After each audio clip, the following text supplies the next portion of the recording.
Alright, welcome to SouFLoTV again, everybody. It's your host with the most. And first of all, I love to show my wife off. That's Brains and the Beat right there. And go subscribe to her channel on YouTube as well.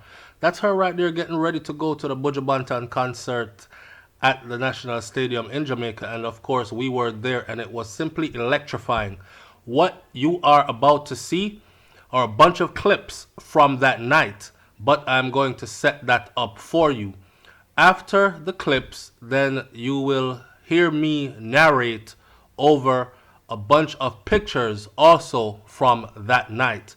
So the stage was set. A lot of people flew in the thousands. Everything was sold out. This is a view of earlier hours of the venue. Magnificent is the only word. All right? Enjoy the clips. Leave your comment in the comment section below.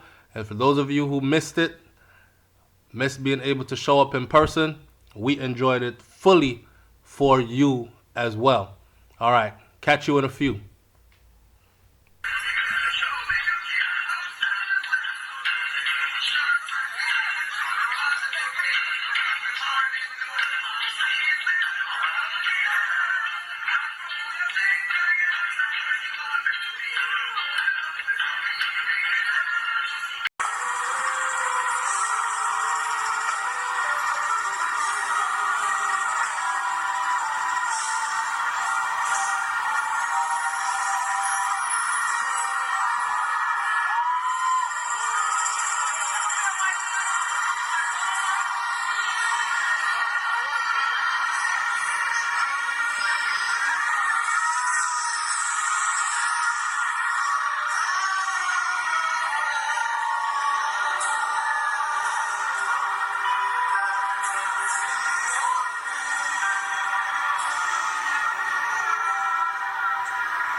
Alright, so as you can see, the night ended with some fireworks.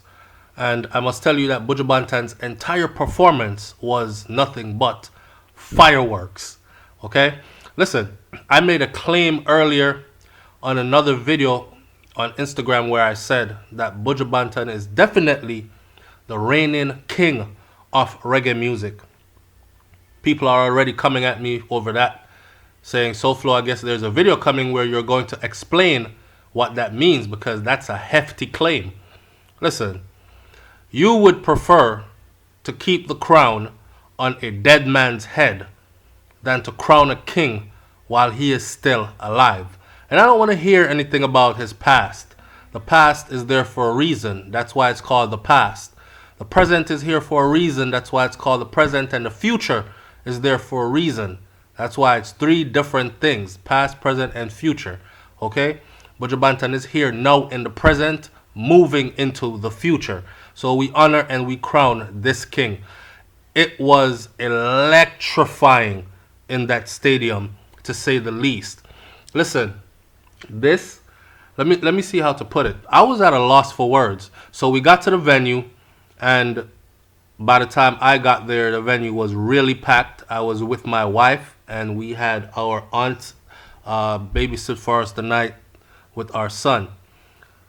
All the big stars who are close to Buju Banton turned out to support his welcome back. You're talking about mega stars like the great Beres Hammond. You're talking about Marcia Griffiths. You're talking about so many of them. And then there were new stars, and Buju lent his stage to the new stars like Coffee and Chronix. By the way, shout out to Coco T, because he is from Clarendon, which is where I'm from, and you guys know I'm a very, very proud Clarendonian. I'm a very proud Jamaican, but I'm a very proud Clarendonian, the part of Jamaica that I'm from, because it's from that root came my upbringing, instilled morals and disciplines and values and strength, like what Buju Banton showed on that stage tonight. It's not easy to having done all those years in prison and then to come out and stand before the people. A lot of people are saying, yo, SouFlo, how come him never address anything? He said he had a lot to say and he didn't sit down and talk. Me being in the venue, I must remind you that my wife isn't so tall, so it was very hard for her to see through people's hats and heads and over their shoulders and whatnot.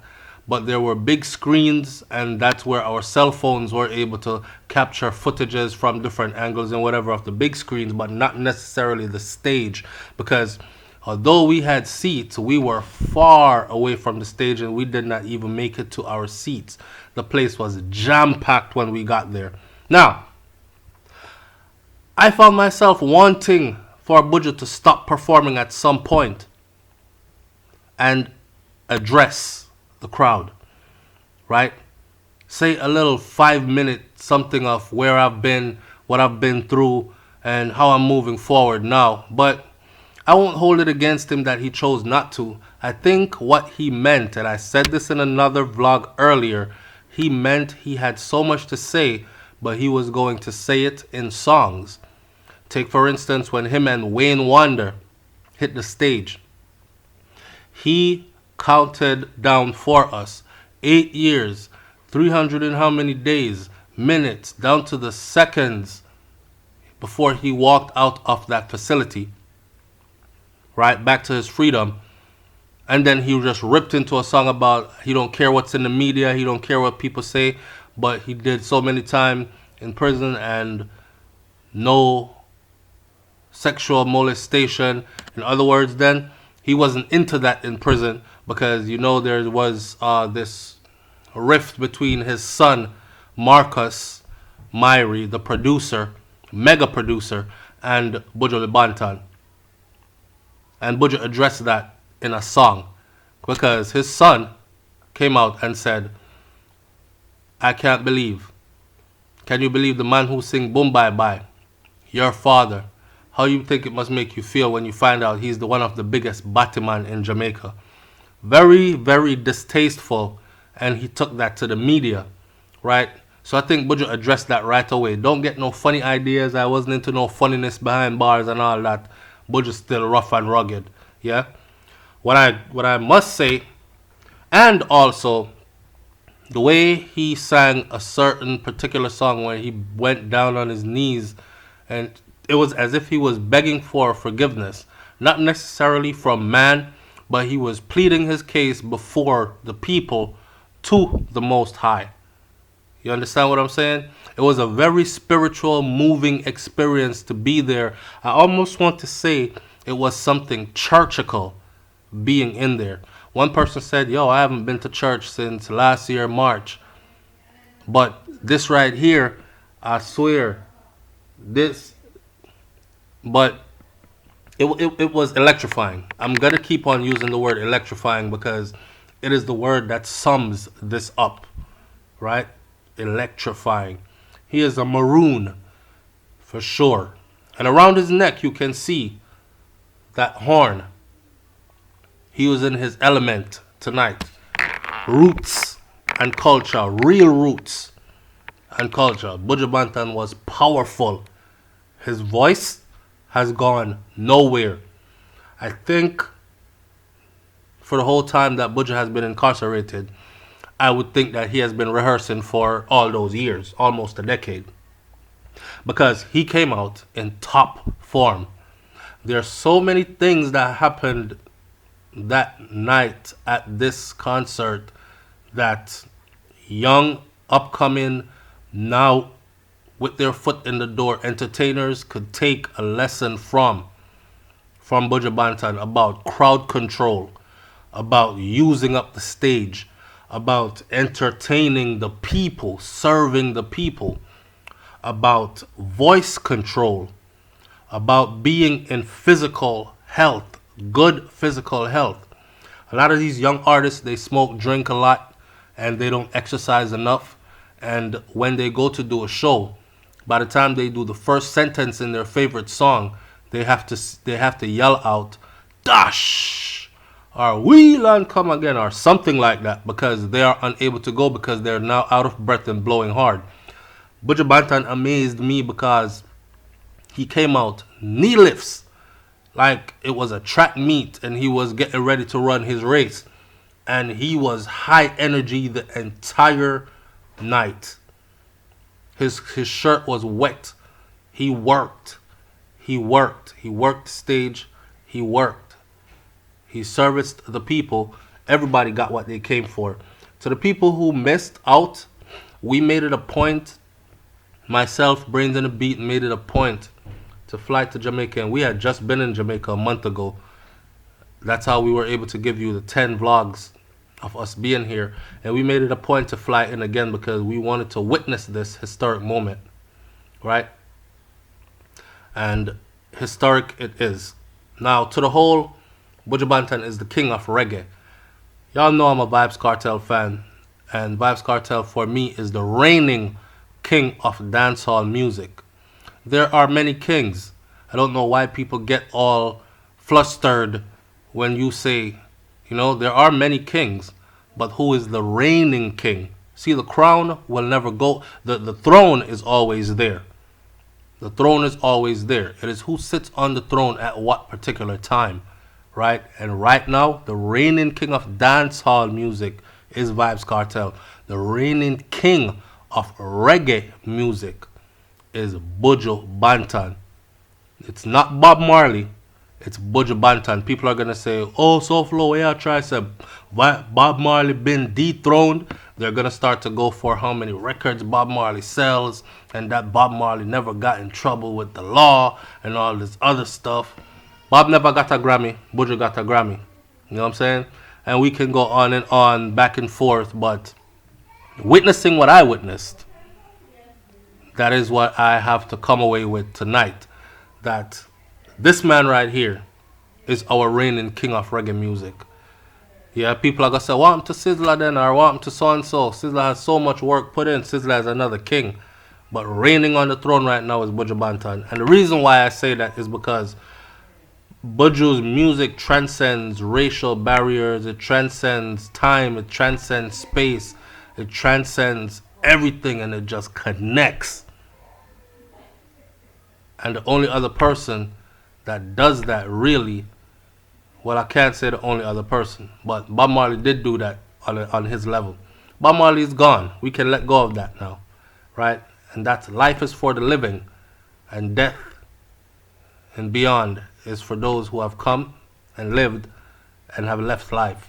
Buju Banton is still here. Let's crown him while he is alive. Let's crown the king while he is here. This is our reigning king of reggae music. He proved it. And if anybody have anything different to say, don't come with your feelings in your hands or on your shoulders. Come with your solid facts. All right? Jamaica's economy was surely stimulated tonight, thanks to Buju Banton. Buju, welcome home. All right? I've been following you since way back when, from the first album drop when you had on the tiger print something there, up until now. All right? Jah blessing and Jah guide. All right, so this was a beautiful time now to take the opportunity to tell all the people who are scared to go to Jamaica that it was beautiful. I mean, to be out and amongst our people. I myself felt like a celebrity while I was in Jamaica because everywhere I went, all I heard was SouFlo. People running up to me, greeting me, want to take pictures and stuff like that. In my own right. Yeah? Don't stay away too long. Don't let them take Jamaica from you. It is ours. Manners and respect. I'm out.